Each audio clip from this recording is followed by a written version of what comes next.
Every once in a while, I get a chance to make a special trip to visit the Ohel, the Rebbe's resting place. I'm heading there today.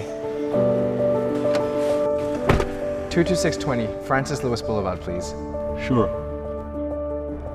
The Rebbe is incredibly dear to me. Even though I was born the year that the Rebbe passed away and never actually saw him with my own eyes, the Rebbe's vision for this world has decisively shaped my entire life. Being in his presence at his resting place is profoundly meaningful for me. Why is that? Let me tell you a little about the Rebbe. Ever since the days of Moses, who courageously led the Jewish people out of Egypt, there have always been wise and humble visionaries, prophets and sages, who have gently shepherded the Jewish people. These selfless giants didn't just lead the collective, they nurtured each and every soul in their care, providing courage in times of fear, comfort in moments of sorrow, and divine advocacy when all seemed lost. They empowered us to strive for more, and picked us up when we fell short. They saw in us what they saw in everything, the divine spark.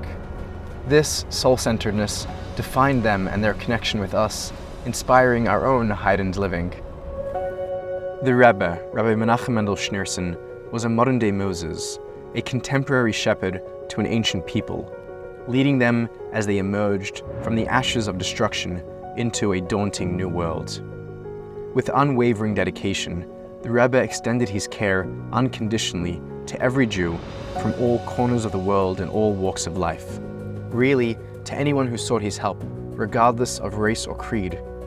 For a soul-driven shepherd, every human is nothing less than an infinite shining soul, a pure reflection of the divine. Soul sees soul. In the presence of the Rebbe, one was reminded of their own true identity and potential. Like sparks to a flame, thousands flocked to the Rebbe for guidance and blessings, for wisdom and hope.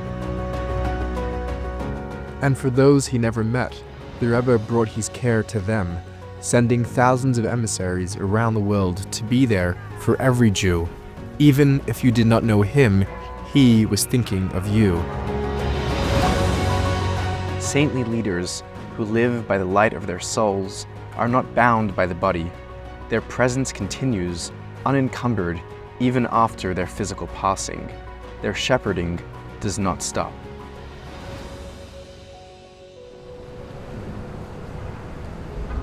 Right here, just on the right. Thank you. Even after the Rebbe's passing in 1994, people from all around the world continued to come to the Ohel, the Rebbe's resting place, and the very place where the Rebbe himself spent countless hours praying for others in the presence of his predecessor, his father-in-law, the Moses who led before him. Here, thousands still find clarity, faith, comfort, and blessings. In the presence of the Rebbe's soul, our needs continue to be cared for, and our souls continue to be empowered. Let's go inside. Visiting the Ohel is a spiritual journey. This journey begins with a series of steps to help shift us away from our superficial awareness to a deeper consciousness. To temporarily escape the body's physical cravings, many refrain from eating before going to the Ohel. Some have the practice of immersing in a mikvah, a ritual bath, further purifying and separating themselves from the distractions of the world around us as we prepare to enter the Rebbe's sacred presence. After preparing ourselves, we write upon a personal letter to the Rebbe, soul to soul. We begin by asking the Rebbe to pray on our behalf, writing our full Hebrew name and mother's name, the name of our soul. In the letter, we open our hearts and share our struggles and successes, our hopes and our fears. We write about the things that we're grateful for and request a blessing for whatever is needed for ourselves and for others. We take a moment to reflect honestly on our personal growth and write about the areas of our Jewish practice that we're proud of, as well as those that we'd like to strengthen. This letter is an invitation to vulnerability, an unbridled communication where we can express ourselves fully and honestly. We next give some money to charity, to tzedakah, concretizing our spiritual aspirations in a tangible act of kindness, a physical mitzvah. Approaching the Ohel, some light a candle, In its flame, we see the fleeting nature of our own physical existence and the eternal flicker of the soul constantly yearning to transcend. Before entering, we remove our leather shoes. Like Moses approaching the burning bush, or the high priest entering the holy temple, we remove the physical barriers between ourselves and the sanctity we're about to encounter. We knock gently on the door as a sign of respect before entering the sacred space. Inside, we find a quiet place to collect our thoughts.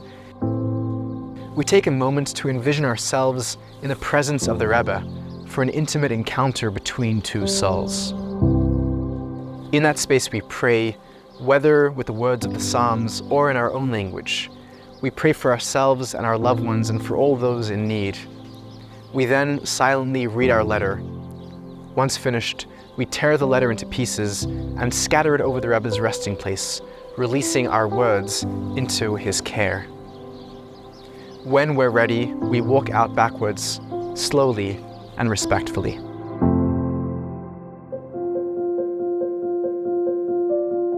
Upon exiting, we wash our hands, alternating between right and left 3 times each, marking the transition from the sacred to the mundane, ready to carry our spiritual experience back into our everyday lives. No two people experience the Ohel the same way. Some come with tears of joy, others with tears of sorrow. Some in celebration, others in despair and brokenness, in need of a miracle. But all try to come with their full selves, with the knowledge that the Rebbe receives them, all of them. Many speak of the Rebbe's legacy, but when one comes to the Ohel, it is not to reminisce, but to receive new strength for the journey ahead, to be empowered with fresh marching orders. We come to be in the presence of a living soul, one who reminds us that the human potential fully realized is divine. We come to remember who we truly are. My connection with the Rebbe is both an immense honor and challenge. It pushes me to live a dedicated life, to try making this world a kinder and holier place, to create the redeemed world that the prophets foresaw and the Rebbe envisioned. And when I fall short, the Rebbe's love lifts me up and gently urges me forward time and again. As I leave the Ohel, I can't help but feel that every moment being here has drawn me closer to my Moses and to my own soul's purpose. Thanks for being here with me. I hope you have the opportunity to visit the Ohel and discover what it might mean for you.